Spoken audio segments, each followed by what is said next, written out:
At the moment, Forza Horizon 5's backstage shop features 84 cars. In today's video, I'm going to show you a lovely and beastly A-class car which you should definitely spend one of your backstage passes on due to two reasons.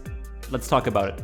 Welcome back everybody, I'm your favorite German potato and this is the Toyota GR86 or maybe a Subaru BRZ, I don't know. They look so similar, right? They're basically the same car, but of course it's the Toyota which you can find in the backstage shop at the moment or for a while already. So this is not a newly added car, but definitely something I haven't featured here yet. And it's an amazing A-class purist. And we obviously have to test this cool car against other lovely people of Earth in online races. So this is the Riviera Sprint. There's a bone shaker in this race, a Mazda RX-7. So yeah, we've got some competition here. We gave them a 5 seconds head start. Can we still win this race? Everybody, place your bets right now. So what you can already see is, and I also said this in the intro, it's a slightly beastly car. So it still features rear-wheel drive here with our tune. And take a look at this bone shaker. Oh man, I completely forgot about that.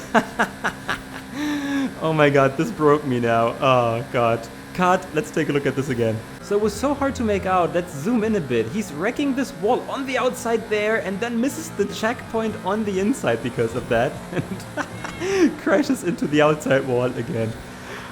God, that's an amazing maneuver. Definitely a maneuver of the day, guys. Let me know in the comments how you like that bone shaker skill maneuver here. But hey, he's doing a mistake and now take a look at me. I was slightly too late on my brakes. The car tends to be slightly tricky on its brakes. Like this is the only downside in my opinion. I told you in the intro, it's a small beast and this shows there. But now guys, I remembered this one. What is this bone shaker doing? The bone shaker clown show continues. However, you see the amazing pull of the car. Don't forget, it's an A-class purist and we're reaching something like 285 kilometers per hour on the straight, and this is nothing normal in A-class purist cars. So this is where the car actually shines as a purist. It's pretty comparable to the Morgan Arrow GT here, which I featured earlier on the channel. And now take a look at this RX-7. He's got some problems as it's also slightly wet on the track now. What's up Wellington in your Mazda RX-7? Can we overtake this driver?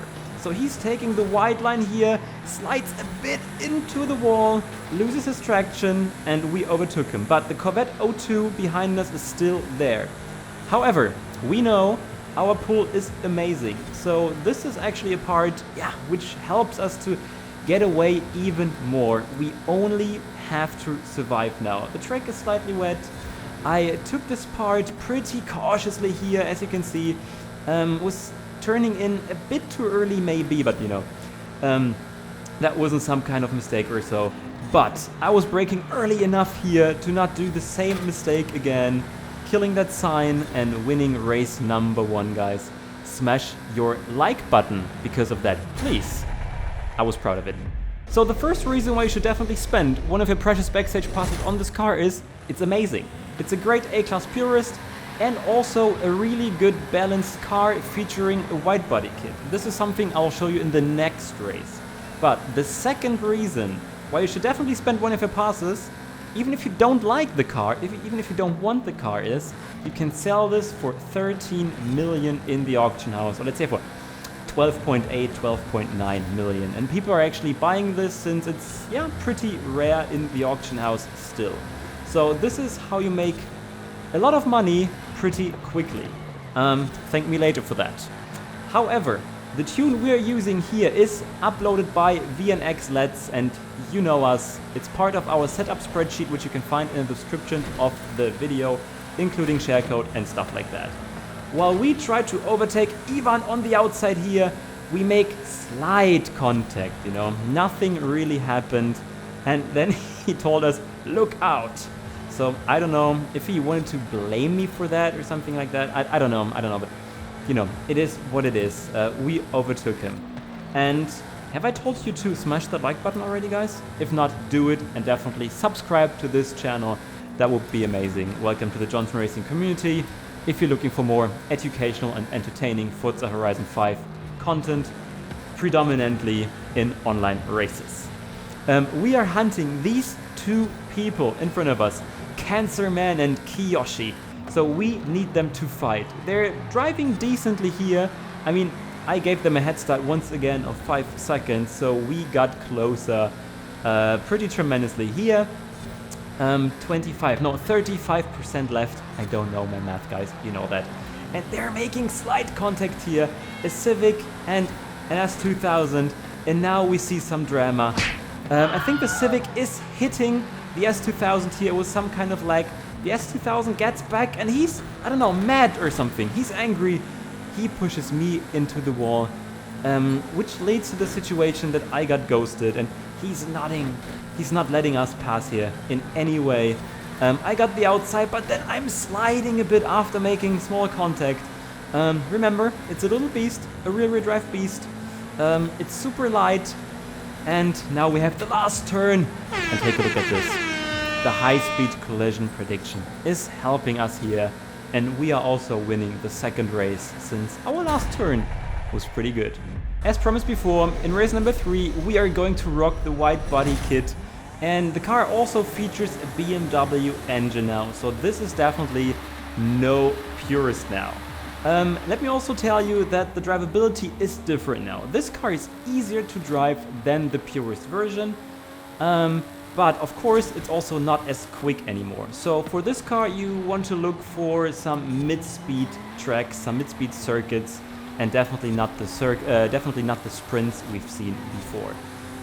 While this Focus we just overtook had some interesting lines here, I want to ask you what you think about this lovely Toyota GR86, whether it be the purist version or the wide body kit version. Let me know down below in the comments. Do you like this car more than the Subaru BRZ or this one? Well, there's no difference, right? Apart from some small details. However, we want to win this race, so let's definitely overtake this Lotus here pretty quickly. The guy in the lead, Forza Optimus, is driving a Honda NSX 92, the best handling car in A-Class basically. So he's got a very, very good car, but can we still get him? That's the question. While this guy in front of us rocking the Focus? Is it a Focus? No, it's a Civic. It's a Civic. It's definitely showing us some interesting lines, going back and forth from one wall to another. We are closely behind Nickname. Nickname, can you handle our pressure? Oh my god, that was a bold maneuver here, going over the grass, but I definitely had the mission to get this NSX. So we definitely have to get this in a decent way now, knowing that we have more speed than the NSX. However, as said before, we don't have as much as before, since this is a much more downforce heavy car now. So we are getting slightly closer on the straight. His line is definitely not very OP, not super professional. So one small turn left. I have to get this perfectly. I'm sliding slightly here. And can we get him? Come on, give me some pull. We can't.